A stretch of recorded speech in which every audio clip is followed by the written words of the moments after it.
El Hollywood de hoy, el Hollywood del cine, ya no guarda ninguna relación con aquel pueblecito de granjeros situado a 13 o 14 kilómetros de Los Ángeles. Ni siquiera hay nada que nos lo recuerde, ni calles con nombres de sus pioneros, ni placas identificando sus históricas mansiones. La historia del Hollywood de hoy empezó como quien dice de repente. Aquel rincón soleado y tranquilo se lo engulló el hormigón armado. La mayor parte de aquel pasado ya no existe.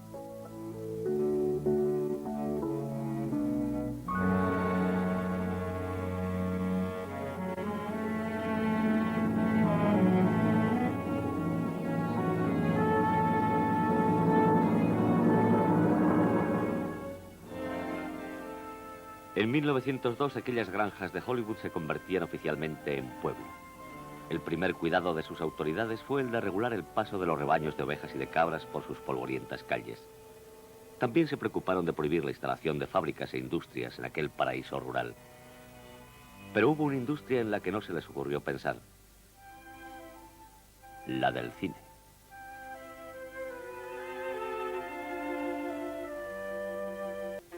En sus comienzos, las compañías cinematográficas se agruparon en un pequeño pueblo que convirtieron en una especie de ciudad-estudio.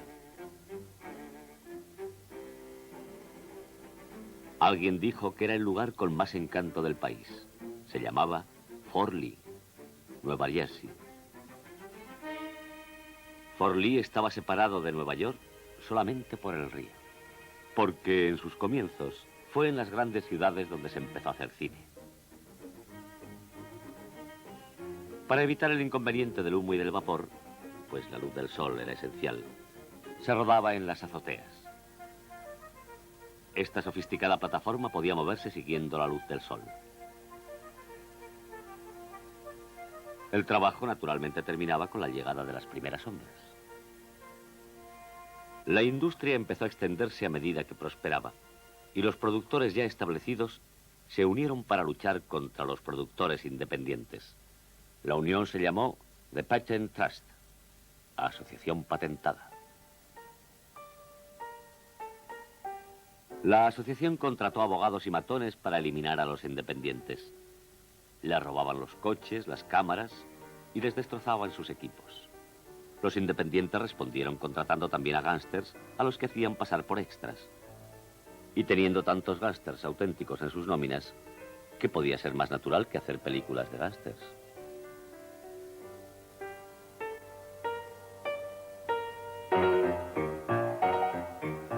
De repente aparecían los matones y se llevaban las cámaras o se liaban a tiros con ellas. Y cuando se dieron cuenta de que una cámara agujereada no funcionaba, pues ¿para qué queríamos más?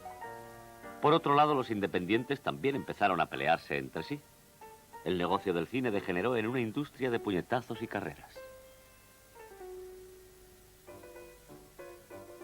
Aquello era como una película de piratas. En cuanto uno se descuidaba, le robaban la patente, pero muy en secreto, detrás de la escena.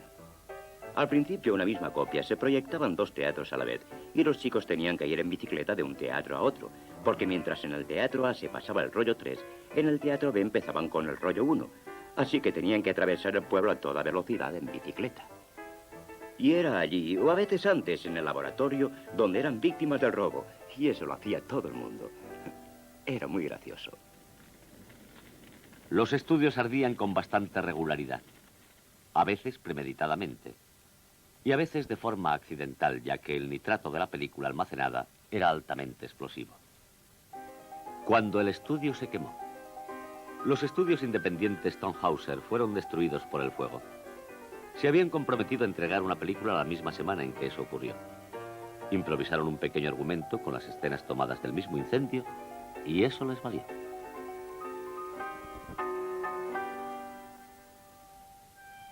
Así, las perspectivas para los independientes eran nulas. Tenían que abandonar. California ofrecía un dichoso contraste. Era un lugar seguro y había sol 350 días al año.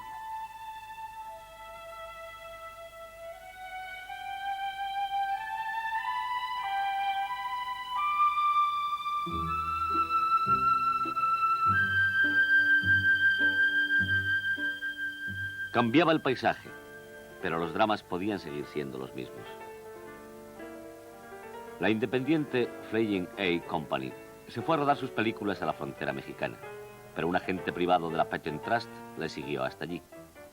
Y allí le estaba esperando el director Alan Dwan al enterarse de su llegada con un par de cowboys armados, los hermanos Morrison. Un día un tipo se bajó del tren. Un tipo extraño que preguntó por el jefe. Le respondí que era yo. Y entonces me dice, pues muy bien, quiero hablar con usted. Como ya sospechaba de él, le propuse que fuésemos a dar un paseo y así charlaríamos de paso. Nos fuimos andando un par de kilómetros, hasta llegar a un arroyo. Un arroyuelo que pasaba debajo de un puente, al que los muchachos habían tirado muchas latas. Y entonces me dice, queremos que se vayan de aquí, que dejen ustedes de hacer películas y que se olviden. Es solo una advertencia. Y para impresionarme sacó un pistolón y disparó contra una de aquellas latas del arroyo. Saqué yo mi revólver y disparé a continuación 3 veces y sin fallar, ya que él había fallado. Y naturalmente a 3 latas distintas. Y probablemente a unos 20 metros de donde yo apuntaba. El impresionado fue él al ver las latas saltando. Con el arma todavía en la mano le dije, si quiere puede intentar disuadirme ahora. Y él entonces guardó la suya, lo que me dio muchos ánimos.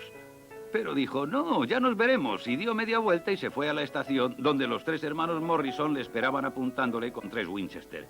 Entonces decidió que lo mejor que podía hacer era abandonar el pueblo. Después de este incidente, la compañía rodó una película sobre un robo, a la que añadieron esta moraleja: justicia implacable del oeste. La gente del cine se sintió atraída por California, y hacia allí encaminaron poco a poco sus pasos. Se iban asentando en las más remotas áreas. Sin embargo, era vital para ellos estar cerca de las ciudades. Los Ángeles ofrecía un gran magnetismo a causa de lo barata que era la mano de obra. Cerca de allí había un valle que era famoso por su fruta. 2 ricos hacendados de Kansas, el señor y la señora Wilcox, habían adquirido un hermoso huerto en el valle. La señora Wilcox lo llamó Hollywood, en recuerdo de un estado del este que ella admiraba. El señor Wilcox, dada la gran extensión, subdividió la propiedad y decidió vender. Quiso asegurarse, no obstante, de que los hombres que comprasen sus tierras para formar aquella nueva comunidad fueran ciudadanos rectos y respetables y tan abstemios como él. No, Hollywood no era el sitio que pudiera dar la bienvenida al cine. Hollywood era prácticamente desconocido en el mundo. La palabra Hollywood era desconocida a una distancia, digamos, de 15 kilómetros fuera del pueblo. A 13 kilómetros se encontraba la ciudad de Los Ángeles, donde un estudio había abierto sus puertas en 1907 y donde desde 1909 David Ward Griffith llegaba puntualmente cada invierno para rodar en ese estudio que estaba situado al lado de una cochera de tranvías. Y Griffith salió a Hollywood para rodar exteriores. Estas son las únicas tomas que se conservan de Fidelidad, una de las primeras películas que se filmaron allí. El actor de la derecha sería con el tiempo un gran productor de comedias, Mack Sennett. Son escenas rodadas al norte del Hollywood Boulevard. Estamos en 1910 y en Hollywood no había todavía ningún estudio. Hollywood era un sitio ideal para darse una vuelta en su inmenso tranvía encarnado. O para pasear si uno tenía automóvil, pero también para trabajar.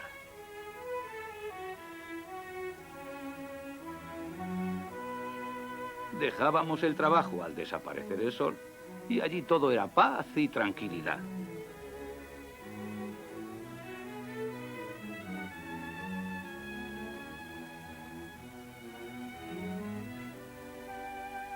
Mi madre trabajaba en un hotel de Los Ángeles. Iban allí muchos cineastas que pretendían investigar las posibilidades de filmar en California.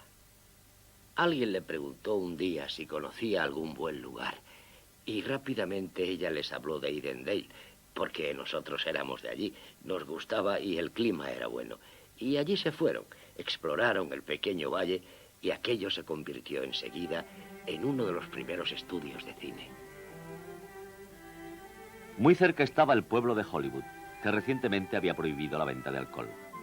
El resultado fue que al Blonde House se le acabó el negocio y los dueños se sintieron felices al alquilar el local a esa gente del cine que venía de Nueva Jersey. Era el año de 1911. La industria del cine llegaba por fin a Hollywood. Toda la compañía se reunió para hacerse esta foto. 2 años después, Cecil B. DeMille llegó desde Nueva York con la compañía Lasky Feature Play y dirigió The Squaw Man en una vieja vaquería de la calle Vine. Fue el primer largometraje que se rodó en Hollywood.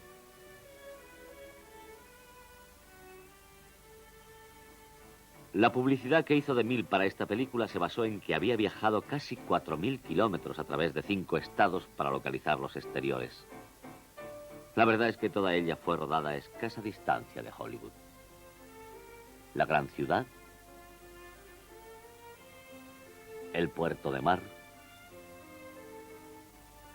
las praderas, las montañas, las cumbres nevadas,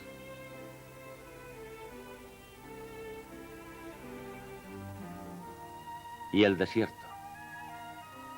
California lo tiene todo. Cecil B. DeMille estaba tan entusiasmado que mandó llamar a su hermano William, quien marchó al oeste con toda su familia, incluyendo a su hija Agnes. Para ellos Hollywood era el paraíso. Los caminos llegaban hasta el mismo pie de unas colinas que se levantaban cubiertas de artemisa. Todo era selvático y montaraz. Había serpientes, coyotes y pequeños venados.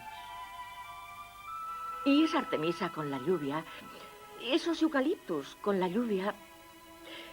Verán, la primavera era incomparable allí. Solo 2 semanas después de que empezaran las lluvias, toda la tierra, hasta entonces marrón, se convertía en verde, verde intenso. El pasto tenía una virilidad que resultaba excitante.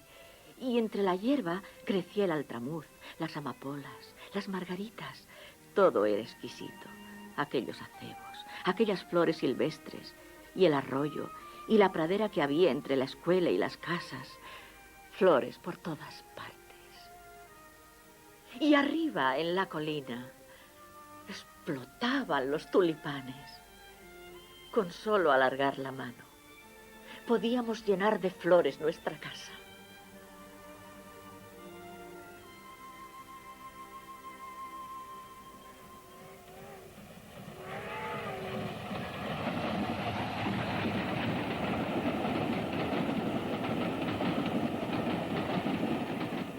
Y cada vez iba llegando más gente del este a hacer películas bajo el sol. En esos días los mozos de tren sembraban los bordes de la vía con semillas de amapola. Cuando se estaba llegando a California, se veían 2 pequeños arroyos, como 2 cintas en el Cajon Pass, allá en las montañas. Como si desde el cielo 2 bellos brazos se abriesen para gritar: «Vengan, vengan a California». Imagínense con lo romántica que soy yo lo que me pareció aquello. Qué emoción sentí al llegar a California, la tierra donde se hacía cine de verdad.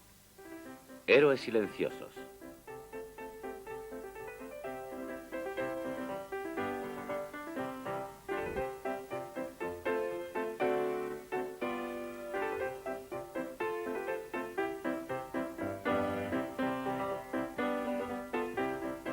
Era una película sobre la guerra civil. Recuerdo que mi tío hacía de soldado. Era feliz por llevar aquel uniforme y por ganar $1, que era lo que les pagaban entonces. Creo que fue la primera vez que vimos papel. Estábamos acostumbrados en el oeste a pagar con oro o con plata.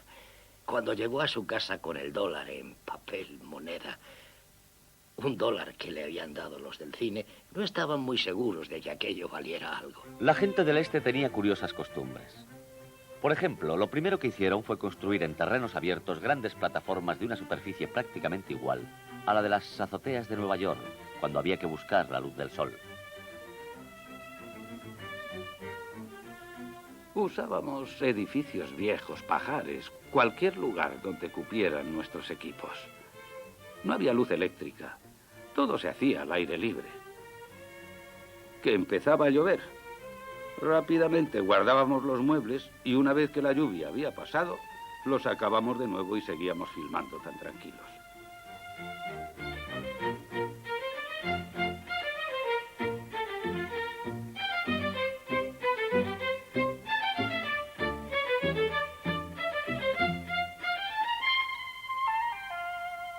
No es extraño que los primitivos habitantes les llamasen desdeñosamente peliculeros. Ahí lo tienen. No a los peliculeros. Lo sabía que vivían como parias. Pero allí, en Hollywood, los habitantes los encontraban pintorescos, interesantes y muy divertidos. Yo me acuerdo de los polis de la Kingston o los de Max Sennett, que iban por las calles subiéndose a los coches o a los tranvías, golpeando a todo el mundo en la cabeza con sus cachiporras de algodón y desapareciendo en cuanto veían asomar a la policía de verdad. Todo eso era divertido y socialmente aceptado. Sin embargo, el mundo del cine era absolutamente... Bueno, yo también sé lo que es la discriminación, porque yo era peliculera. El problema era tan real que se hizo una película con este tema. El extra y el león alimentado con leche. El encargado de atrecho le pide prestado a su casera una rueca de hilar. Dios mío, no, dice ella. El de atrecho, sin embargo, no acepta un no por respuesta.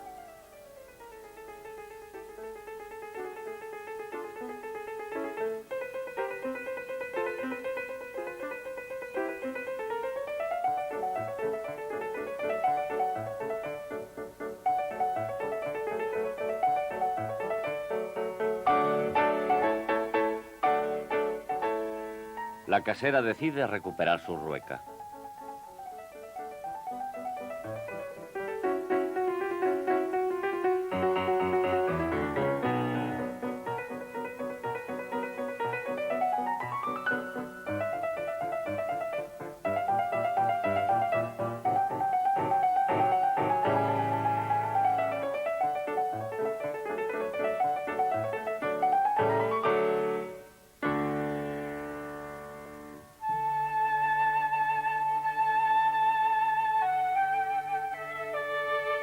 En cuanto se terminaba una película, cosa que ocurría todas las semanas, no se perdía el tiempo.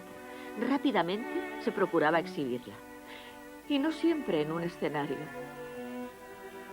Una vez montada la película, se reunían familias con sus hijos, sus hijas, amigos, no importaba quién fuese.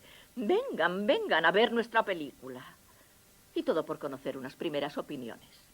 Es difícil creer que fuera así de simple, pero así era. Y es cierto que parte de esa simplicidad, de ese fervor, de esa excitación, quedó reflejada en las películas.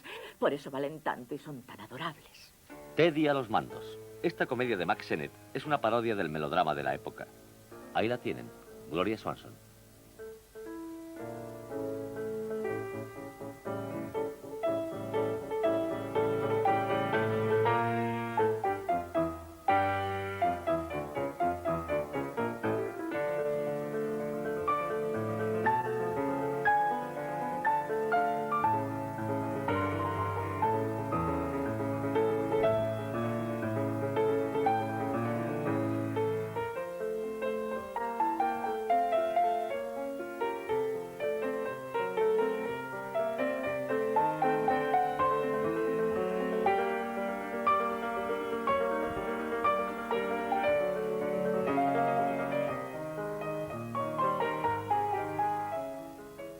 Mobley, terrible peligro. Estoy encadenada a la vía. Sigue a Teddy. Gloria.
Había una gran excitación y un gran fervor y un gran sentimiento del romance y de las aventuras románticas. No sabíamos cómo trabajábamos ni cuál era el futuro. No sabíamos casi nada. Solo sabíamos que cada película abría una frontera.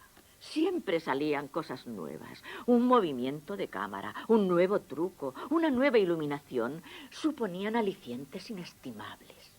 Mi padre decía: ninguno de nosotros somos artistas, ninguno. Nosotros somos como los escritores preisabelinos, que no eran buenos artistas, que no eran grandes poetas, pero hicieron posible que la siguiente generación y las demás generaciones estuvieran repletas de grandes artistas y poetas. Y añadía: creo que saldrán grandes artistas de este medio, pero nosotros no lo somos. Los vecinos de Hollywood veían sorprendidos cómo la industria iba cambiando el paisaje. Entre aquellas casitas, Griffith trabajaba en una vasta y misteriosa epopeya.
Una película que se llamaría Intolerancia. Nunca se había invertido tanto dinero en una sola película. Eso estableció una nueva forma de hacer. Una vez más, Griffith llevaba al cine otras épocas.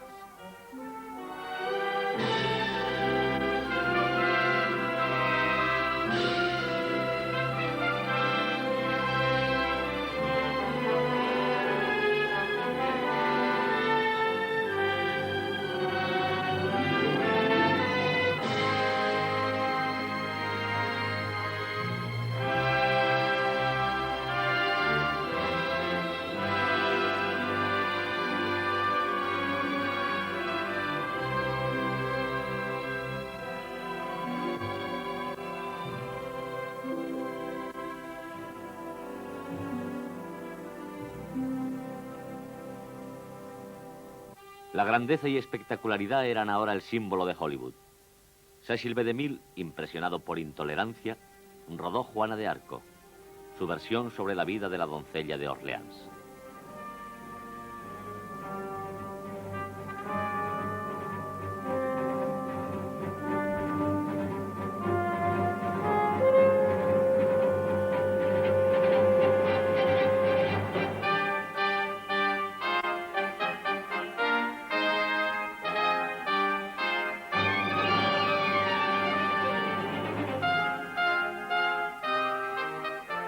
A pesar de la magnitud, la película fue un asunto más de la familia. Toda la familia fuimos con nuestros cestos de merienda como en procesión. Era un desfile de automóviles y nos fuimos a quedar atascados justo en el sitio donde los hombres se cambiaban de ropa. Hay que tener en cuenta que eso fue hace mucho tiempo, cuando a las señoras y a las señoritas nos educaban, en el sentido de que el cuerpo humano dejaba de existir a partir de la pantorrilla hasta los hombros. De eso no se hablaba. Estaba absolutamente prohibido hablar de ello. Y jamás se nos ocurría mencionarlo de verdad. Éramos muy honestas. Y claro, nos habíamos quedado parados allí frente a un montón de hombres semidesnudos que se estaban quitando los pantalones para cambiarse de ropa y ponerse a actuar. Bueno, hijas, no miréis, nos dijo mi madre. Teníamos toda la sensación de ir en un barco que se hundía. Mantened la barbilla bien alta y pensad en Dios. Filmada poco antes de que América entrara en guerra, Juana de Arco sirvió de propaganda para los aliados. Esta batalla que están ustedes viendo tuvo gran resonancia en el violento conflicto que tenía lugar en el frente occidental de Francia.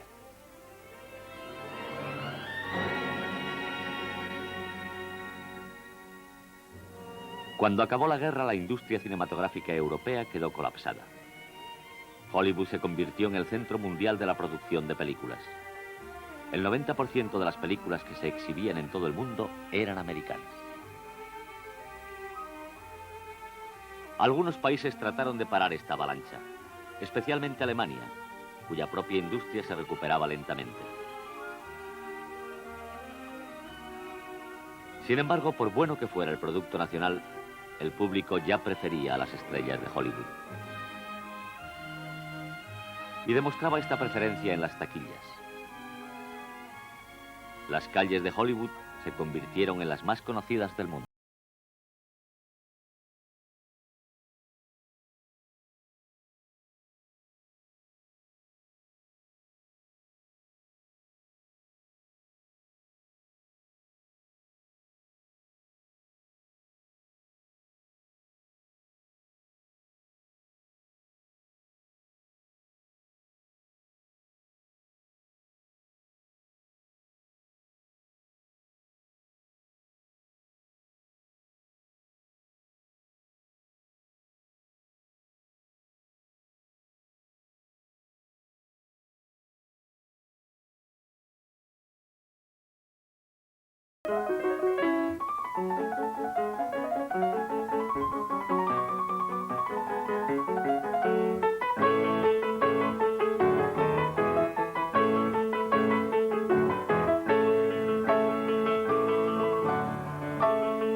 El hecho de que California se exhibiera en tantas pantallas hizo que el precio de la propiedad llegase a tomar proporciones históricas.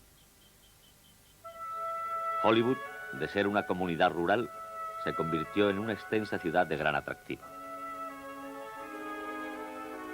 Las mansiones de las estrellas atraían a los turistas que desde aquí enviaban tarjetas postales como estas a todas las partes del mundo. Esta era la casa de Buster Keaton, Pola Negri, William S. Hurt, Douglas MacLean. Esta fue la mansión más popular de aquel entonces. Los periodistas la hicieron famosa con el nombre de Pickfair. Era el hogar de Douglas Fairbanks y Mary Pickford.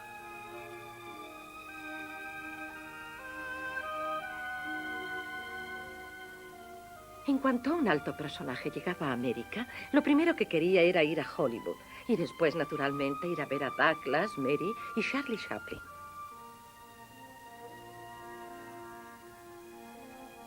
Pickfair se convirtió en el centro. El rey y la reina de Siam se hospedaron allí. Mary tenía un libro de autógrafos para que firmaran los que iban a su casa. Lord y Lady Mountbatten pasaron parte de su luna de miel en Pickfair. Durante el tiempo que reinaron en Pickfair fueron tratados como reyes. Y la verdad es que se comportaban como auténticos reyes. Y ambos cumplieron un alto cometido humano porque supieron colocar a la sociedad del Hollywood de aquellos días en un puesto muy alto. Fueron una fuerza unificadora para el bien. En los jardines de Pickfair se celebró una boda al estilo Hollywood. La de Jack Pickford, el hermano de la estrella Mary. Durante la boda un avión arrojó flores sobre la casa. Fuera de la mansión, 2000 personas que no habían sido invitadas observaban y esperaban. Pickfair era la casa de mejor gusto, no la más grande, ni la más ostentosa. Era la casa de mejor gusto de todo Hollywood. Tenía cierto parecido a las casas de la campiña inglesa. Se vivía allí como en la corte, era como Buckingham Palace de Londres.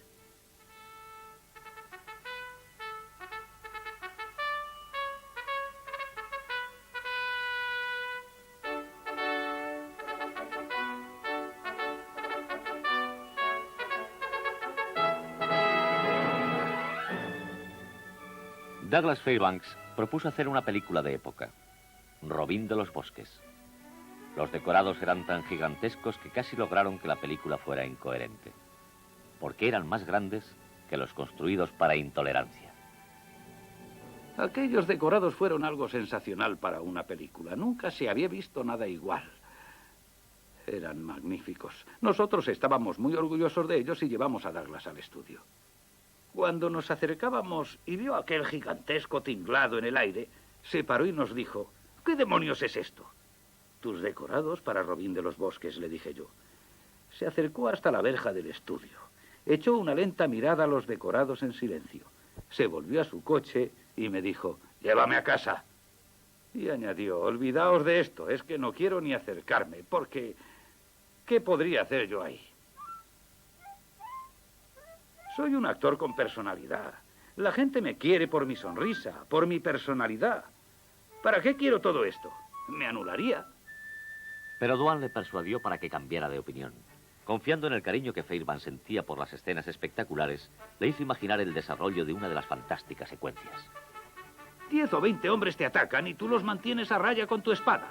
Desde el balcón salvas el pretil y vas a dar a una galería que está situada a 20 metros de altura. Y allí quedas entre dos grupos de soldados, todos con espadas. Quedé callado y me dijo: sí. ¿Y luego qué hago? ¿Me matan y se acaba la película? Yo dije: no, tú escapas. ¿Cómo? ¿Saltando 20 metros? Puedes hacerlo. Verás, yo he preparado esta cortina de arpillera en un lateral. Los soldados te acorralan y cuando te atacan tú saltas a la cortina y te dejas deslizar. Y para demostrárselo salté yo, con la mala fortuna de que abajo había una pala de las que los niños llevan a la playa. Al pisarla me resbalé graciosamente y caí al suelo. Estando en esa posición cogí una espada e hice una parodia del propio Douglas.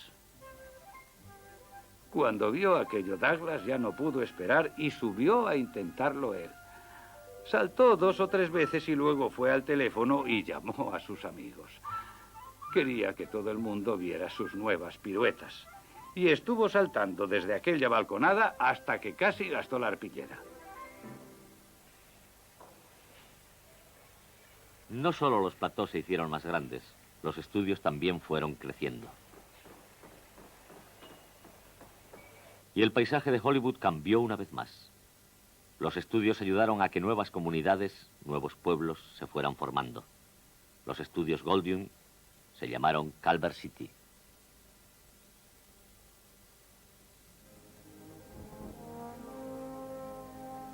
Cuanto más grande, mejor. Este era el lema de aquel momento en Hollywood. Y muy pronto toda la ciudad se llenó de lo que se conocía como templos de teatro silencioso. El teatro cambió del Nickelodeon hasta lo que luego se llamó el Palacio del Cine. Tenía una sala realmente hermosa con buenas alfombras, cómodas butacas. Puedo asegurar que allí el público se sentía más cómodo que en su propia casa. No, nadie podía comparar su casa con una de aquellas salas, excepto Cleopatra en Kubla Khan. Aquí en Nueva York teníamos el Roxy con una capacidad para 1.600 personas. Por allí desfilaron las mejores orquestas. Nosotros le enseñamos a América a escuchar música. Yo diría que nuestro mundo enseñó mucho al resto de la humanidad. Porque al combinar aquel cine mudo con la música, se creó un lenguaje universal y América controlaba todo el mundo del cine. Juventud apasionada. Eran los años 20, la era del jazz. Jovencitas y frivolidad. Una época que Scott Fitzgerald supo captar en sus novelas. Hollywood llenó las pantallas del mundo con películas de esta temática. Películas Flapper. La Flapper, la jovencita más original de la pantalla, fue Colleen Moore. ¿Qué fue lo que Scott Fitzgerald dijo?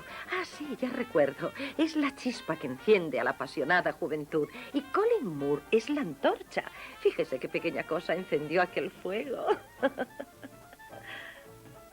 El cine empezaba a dictar la moda. Bajo su influencia se abrieron mercados de perfumes y cosméticos. Hasta las siluetas de las personas cambiaron.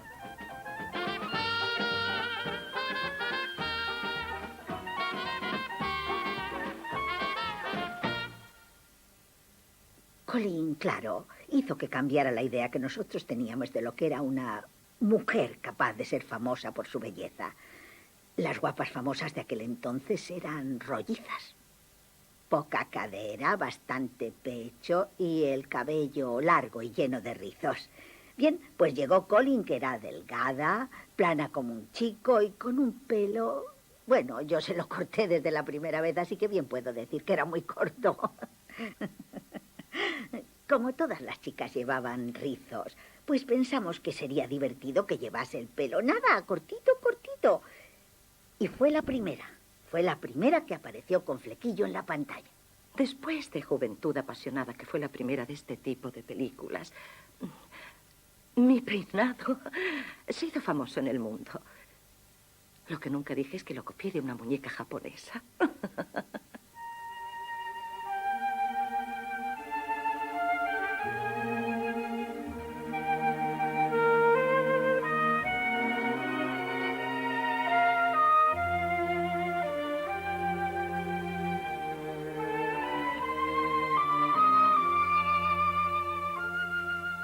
La primera y mayor influencia del cine la ejerció una estrellita con una imagen diferente.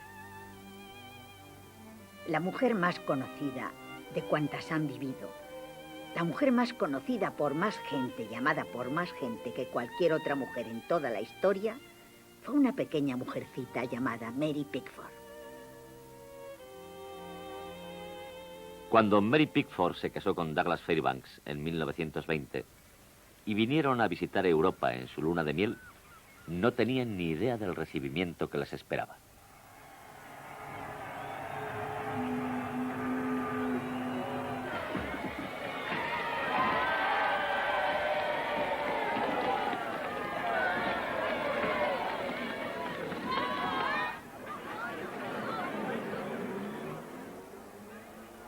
Creo que esto ocurrió porque jamás antes en la historia del mundo sucedió que muchas personas que se habían familiarizado con unas sombras románticamente presentadas e inmensamente populares por lo que significaban, se encontraran con esas sombras hechas realidad.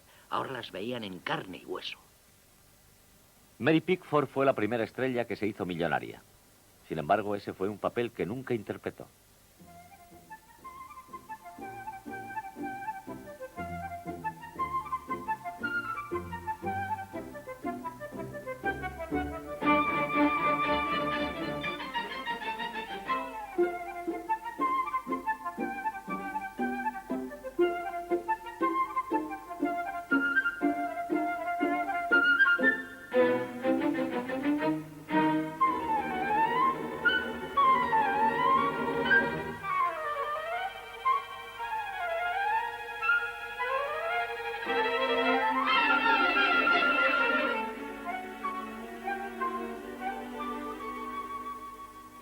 Almas en la cumbre.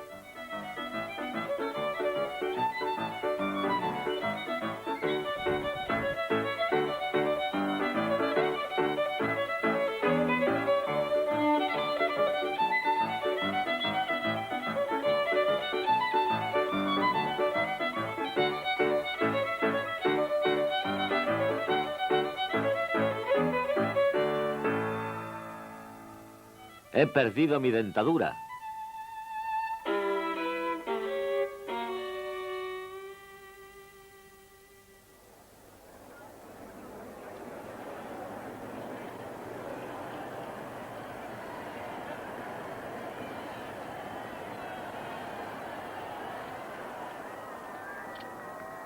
Eran únicos.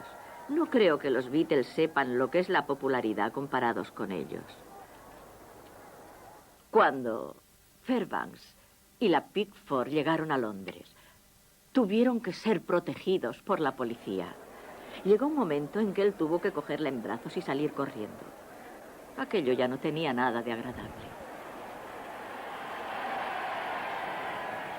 Lo que más fama le dio a Mary Pickford fueron sus largos bucles dorados. Fue una iniciadora de la larga cadena de modas del cine. Sueño y realidad.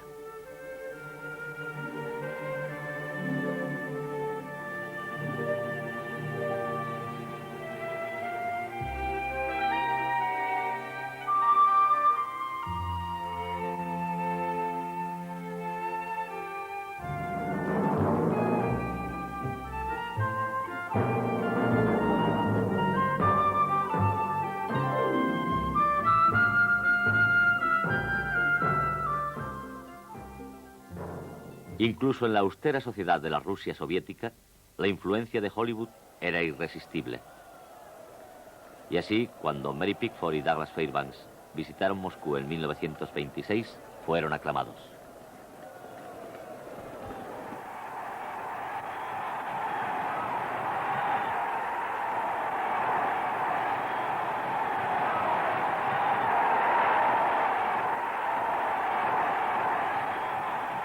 Hasta el punto de que los rusos hicieron una película sobre esa visita. Un beso de Mary Pickford. Era una comedia. Un cameraman se enamora de Mary Pickford. Los rusos la persuaden para que le bese. Con esta base construyen el argumento de la película. Al quedarle marcados los labios en su mejilla, el cameraman se convierte también en objeto de adoración y...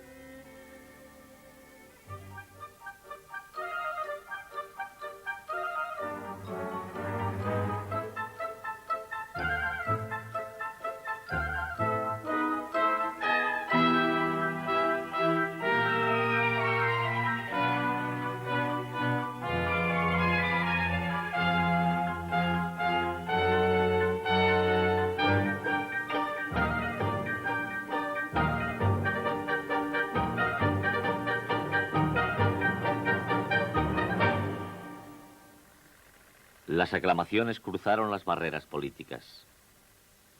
Las películas mudas de Hollywood ejercieron la influencia cultural más poderosa del mundo. Bueno, podían exhibirse en cualquier parte del mundo. No importaba cuál fuera el idioma. Todo era pantomima. Era como si todas las personas del mundo pudieran hablar un mismo lenguaje que provenía de Hollywood. En medio de Hollywood aparecieron los minaretes de una ciudad fantástica. Más fantástica aún que el propio Hollywood. Se construyeron para El ladrón de Bagdad, de Douglas Fairbanks. Parecían haber nacido bajo el conjuro de algún misterioso mago de la tierra.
Sentíamos una excitación como yo no he vuelto a sentir desde entonces. Ninguno de nosotros sabíamos ni vagamente lo que hacíamos. No teníamos ni idea de que el cine se había convertido en algo grande, en algo que era mucho más que un simple negocio. No teníamos idea de que el mundo futuro del entretenimiento estaba siendo creado por nuestras manos.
La felicidad debe ganarse.